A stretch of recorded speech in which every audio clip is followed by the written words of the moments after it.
যুবক তুমি কেন কবুল পড়ে বিয়ে পড়ো, আমার তো বুঝে আসে না। বাবা আপনি কেন আপনার ছেলেকে কবুল পড়িয়ে বিয়ে দিচ্ছেন, আমার বুঝে আসে না। ভাই আপনি কেন আপনার মেয়েকে কবুল পড়িয়ে বিয়ে দিচ্ছেন, আমার বুঝে আসে না। আপনার মেয়ে হলুদ কাপড় পরে, মাথার মধ্যে খোপা দেয়, 3 জনে এসে দুধ খাওয়ায়, 4 জনে কোলে নিয়ে নেয়, 6 জনে গান বাজায়, 10 জনে এসে হলুদ মাখে, শুধু বুঝি মৌলবি দিয়ে কবুল পড়ালে বুঝি মুসলিমের বিয়ে হয়।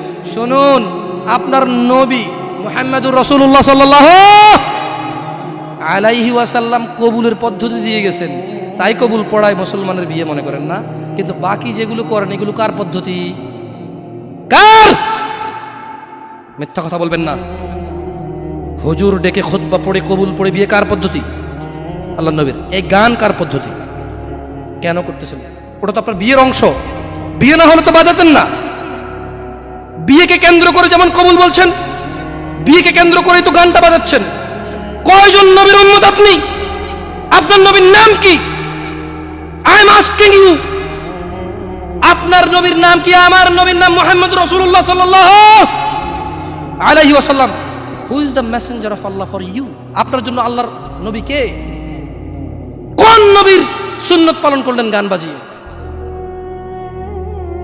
আপনার জন্য আমার বিল্ডিংটা ভেঙে পড়বে, বলে রাখি ছাড়বো না।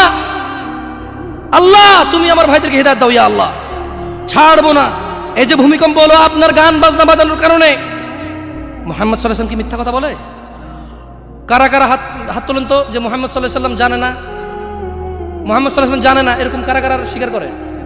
আল্লাহ নবী বলেছে যখন বাদ্যযন্ত্র বেড়ে যাবে, গায়িকারা সম্মুখে এসে নাচবে, তুমি অপেক্ষা করো, পাহাড়গুলো কেঁপে উঠবে, পৃথিবীটা নড়ে উঠবে। জালজালা ইযা জুলজিলাতিল আরদু জিলজালাহা, যখন পৃথিবী প্রবল কম্পনে প্রকম্পিত হবে। ওয়া খরাজাতিল আরদু আসকালাহা, যখন এই মাটি তার ভিতরে যা আছে একদম লাথি মেরে বের করে দেবে, লাশ হোক আর যাই হোক, মাটি বলবে যে বের হও, বের হও আমার থেকে, বের হও, আমি তোর আর কাউকে রাখবো না। ওয়াকাল আল ইনসান, মানুষ বলবে মালাহা মালাহা, পৃথিবীটা কি হলো, এই মাটির কি হলো, কেন সে কবরগুলো লাশগুলো বের করে দিচ্ছে, কেন সে স্বর্ণ মতি হীরা মানিক্য বের করে দিচ্ছে, মালাহা এর কি হলো, কেন পাহাড় নড়ে উঠছে, কেন পাহাড় ভেঙে চূর্ণ বিচূর্ণ হয়ে যাচ্ছে। মানুষ বলবে মালাহা, পৃথিবীর কি হলো, বিআন্না রাব্বাকা আওহালাহা, পৃথিবী এটা করবে, বিআন্না রাব্বাক, কারণ তোমার প্রতিপালক আওহালাহা পৃথিবীকে আদেশ করেছে। আপনি গান শোনেন, আমি শুনি না, আপনি গান বাজান, আমি বাজাই না। যখন চিটাগং নড়ে উঠলো ভূমিকম্পে, আপনার বাড়ির সাথে আমার বাড়িটা উঠছে। বন্ধ করেন এই জুলুম আমাদের উপর। আল্লাহর দিকে তাকিয়ে বন্ধ করেন, আল্লাহর দিকে তাকিয়ে বন্ধ করেন। আপনার বাড়িটা যদি ভেঙে ফেলার ইচ্ছা হয়, বুলডোজার এনে ভেঙে ফেলেন, কেউ ধরবে? কেউ জিজ্ঞেস করবে আপনাকে?